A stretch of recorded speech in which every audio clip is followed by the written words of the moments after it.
9:06 in the morning, in the Strait of Hormuz, an Iranian cruise missile that the USS Mason's defensive systems have been tracking for 3 minutes executes a terminal pop-up maneuver in the final 4 miles of its approach and impacts the ship's radar mast at the top of the island's superstructure. Not the hull, not the weapons systems, not the crew spaces, the radar mast, the one component of the ship that sits 60 feet above the waterline and cannot be armored because weight at that height would destabilize the ship and cannot be moved because the radar needs to be above everything else to see everything else. The warhead is small, precisely small. It is not designed to sink the Mason. It is designed to shear the primary radar array from its mounting, sever the connections feeding radar returns to the Combat Information Center below, and the most important sensor system on the ship into the Arabian Sea in pieces. The primary radar array goes offline at 9:06, not degraded, not reduced, gone. Every inbound contact, every bearing, every range disappears from every display simultaneously. The ship is not sinking, the ship is blind. 8 Iranian fast attack boats that have been running dark and silent 12 miles to the north since 5 in the morning are already at full power and closing at 40 knots. They have been waiting for exactly this moment. Not for the Mason to be damaged, for the Mason to be blind, because a ship that cannot see cannot build intercept solutions. A ship that cannot build intercept solutions cannot defend itself against 8 boats carrying 12 anti-ship missiles between them, closing the distance at 40 knots in 9 minutes and 20 seconds. Iran built the entire operation around that 9-minute window. The radar mast was the key. The boats were the door it opened. To understand why the 9-minute window was supposed to be unsurvivable, you need to understand one thing about the Mason's backup radar system. The ship carries a secondary array mounted on the aft mast, smaller,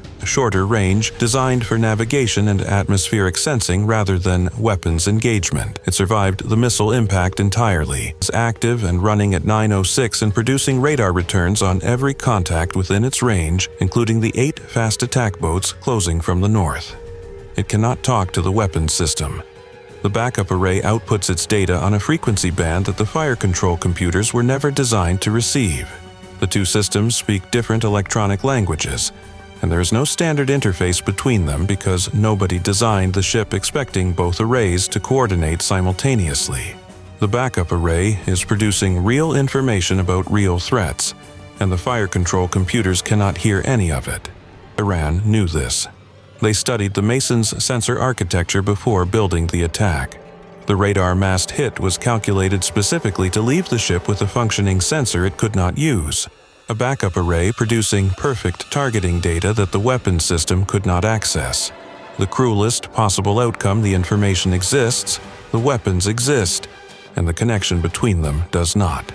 9 minutes and 20 seconds became 8. Petty Officer 2nd Class Lisa Torres has been at the Secondary Systems Console in the Electronic Warfare Suite since 8:30.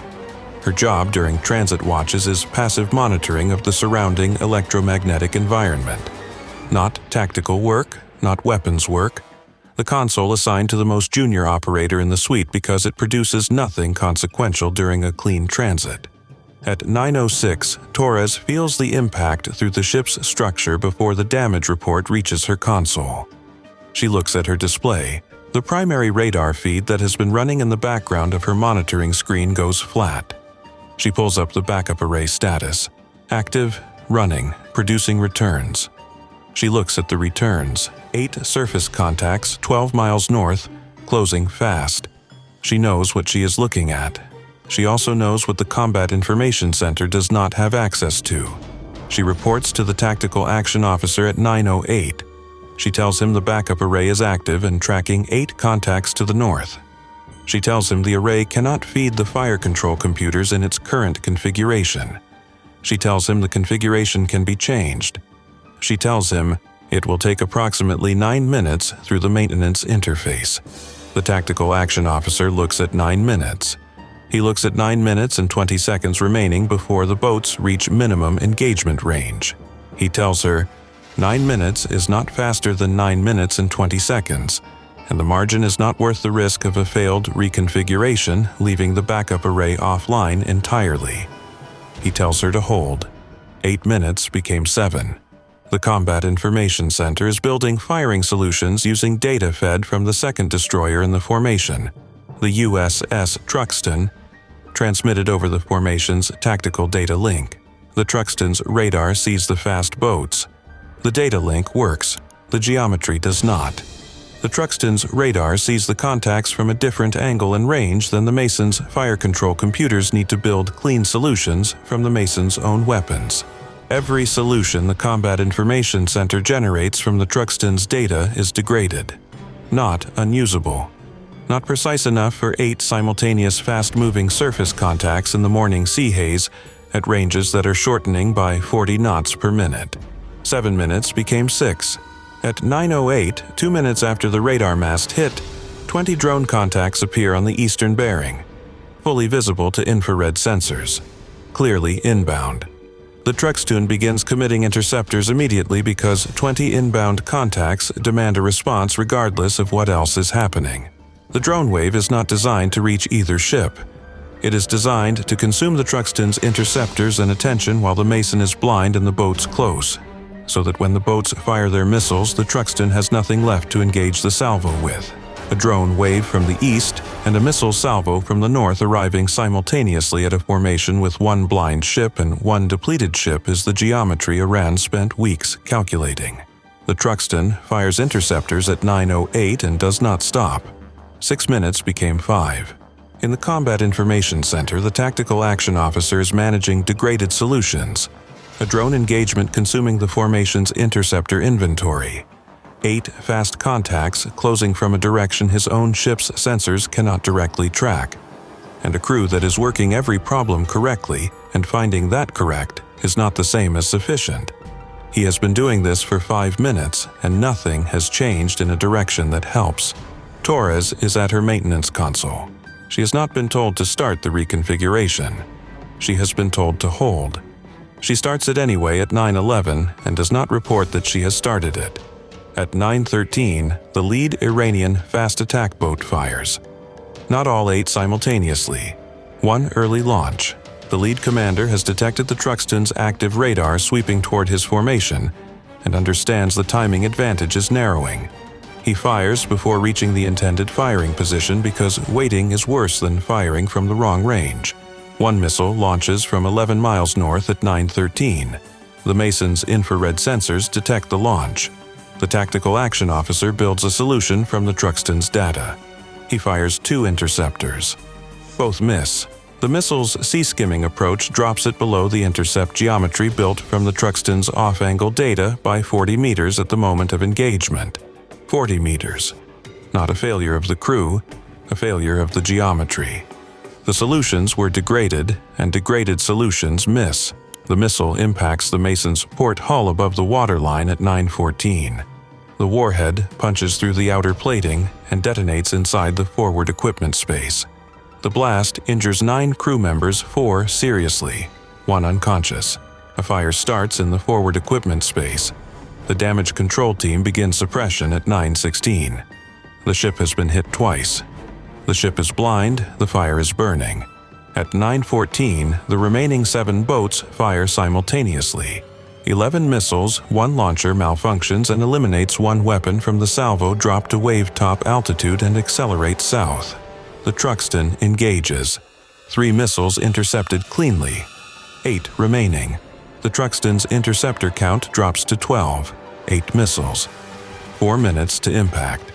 The Mason's Combat Information Center building solutions that are degraded and have already missed once. Torres has been in the reconfiguration interface for 3 minutes. She is 4 minutes into a 9-minute process. 5 minutes remaining, 4 minutes to missile impact. The full reconfiguration will not finish in time. The math is wrong by 1 minute. At 9:14, she stops the full reconfiguration. She looks at what the fire control computers actually need. Not a complete rebuild of the backup array's output. Not 47 parameters reconfigured from the ground up to produce a fully integrated radar picture. 2 fields. Range and bearing on the 8 missile contacts in the air. That is the minimum the fire control computers need to build an intercept solution. Range and bearing. 2 fields out of 47. She builds a partial reconfiguration. Not the full interface rebuild, Just the two fields range and bearing output on the fire control frequency band in a raw data format, the fire control computers will accept as a secondary sensor input. The signal quality will be below every threshold the system was designed for. The update rate will be slower than any standard radar feed. The solutions it produces will not be clean. She finishes the partial reconfiguration at 9:16. 2 minutes and 14 seconds for 2 fields out of 47. She transmits the backup array's range and bearing data to the fire control computer interface at 9:16. The automated integration system receives the data and flags it as non-standard input, routes it to a manual acceptance queue. A watch officer must authorize it before the computers will use it.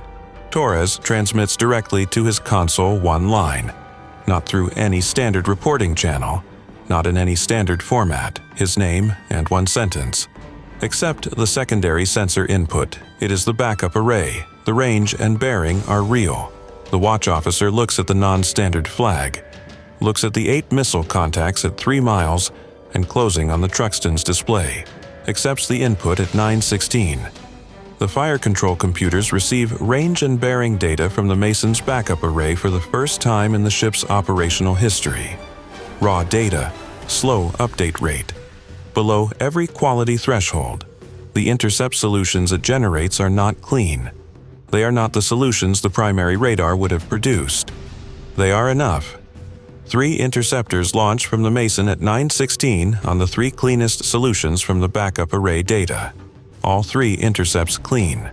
3 missiles gone. The Truxton engages 3 more from its remaining inventory. 3 more gone.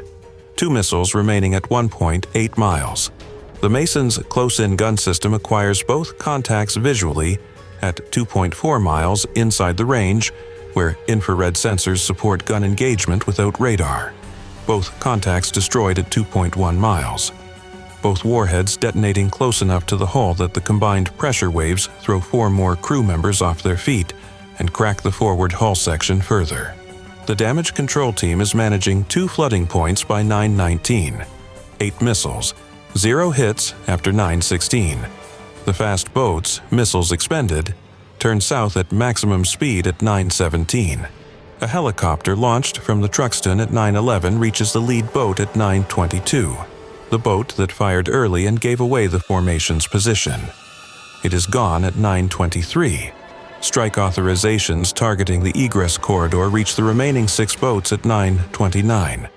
4 destroyed immediately. 2 scatter into shallow water and are intercepted at 10:08. All 7 boats accounted for. The Mason's damage assessment is completed at 10:31. Primary radar mast destroyed. Replacement requires port facilities. 1 missile penetration in the forward hull breach patched at sea. 13 crew members treated. 4 seriously. All stable. The ship is operational for continued transit.